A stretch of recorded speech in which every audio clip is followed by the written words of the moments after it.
I dare you to play. Hydesville, New York, in March 31st, 1848. It started as a game. In the small farmhouse with its groaning wooden floors and chill-damp walls, sisters Kate and Margaret Fox began a game of fear.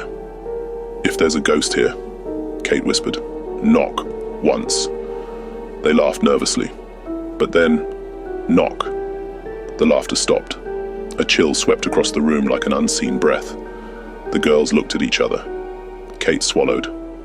"Are you the murdered peddler?" Knock. Margaret's voice trembled. "Are you Charles Rosner?" Knock. Knock. The air seemed to thicken. The knocks continued, patterned, intelligent. The girls, intrigued and terrified, developed a code. 1 knock for yes, 2 for no, 3 for maybe. They believed they were speaking with a restless soul, but something else had been listening. The rise. As their seances grew in popularity, the world took notice. Spiritualism swept the nation, and Kate and Margaret were seen as its young prophets. Audiences wept and gasped as the raps answered their most desperate questions. Their older sister Leah became their manager, booking them into parlors and lecture halls. But late at night, when the lights were low and the audience gone, the sisters heard knocks they hadn't called for. On the walls, in their beds, from beneath the floorboards. The knocking never stopped, and it started whispering. New York City, October 1852. The sisters, now older but still haunted, arrived at a private salon for a special seance. It had been arranged by a man who identified himself only as Mr. Darrow. He claimed to be a scholar of ancient texts, a collector of occult knowledge, and he had one request. "I dare you," he said, "to contact something older than your murdered peddler.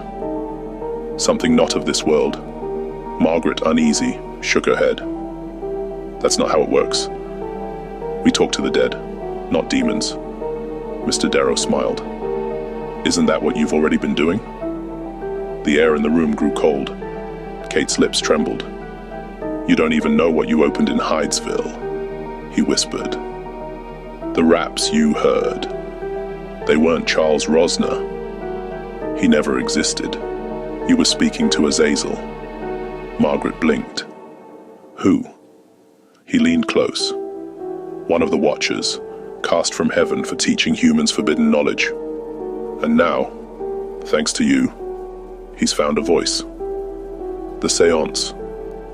They sat at the table, Margaret, Kate, and Mr. Darrow, surrounded by mirrors, candles, and thick velvet drapes. Kate's fingers twitched. "Ma, we shouldn't do this," she whispered. But it was too late. As soon as they began, the room plunged into darkness, the candles snuffed out by an invisible wind. The air thickened, like breathing through wet cloth. The table trembled under their hands. Then came the knocks. Knock, knock, knock. From the walls, from the ceiling, from inside the mirror. Then the voice came, not heard through ears, but felt directly inside their skulls, jagged and metallic.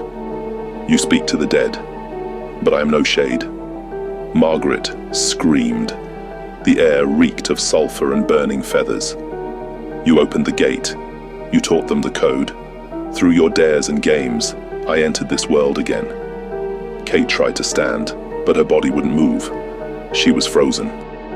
And in the flickering candlelight, the shadows behind Mr. Darrow began to stretch and twist. A second pair of eyes opened on his forehead.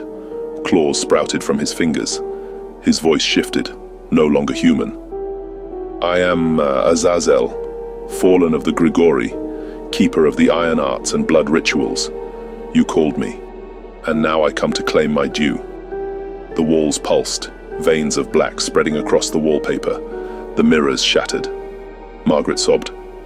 "Please." "We didn't mean to. It was just a game. Too late. You gave the world the language of the damned. The rapping, it is not summoning, it is invitation." Azazel raised a clawed hand, but then paused. Kate's voice, barely audible, cracked through the air. I dare you to stop." Azazel tilted his monstrous head. "A dare. You know the rules." He let out a hiss of laughter. Very well, but there is a price. You will silence the gateway. You will undo your work. The candles reignited. Azazel's form began to fade into smoke. Tell the world it was fraud. Deny the spirits. Kill your movement, or I will come again. One final knock, so loud it cracked the table in two, and he was gone. Decades later, in 1888, the sisters were broken. Margaret, now weary and worn, stood before a crowd in New York City. I want to confess, it was all a trick, she said, holding up her hands. We made the raps with our knuckles. It was a hoax. Reporters scribbled and skeptics cheered. The spiritualism movement began to unravel. But Margaret never smiled. Her hands trembled. Her eyes darted to corners of the room no one else noticed.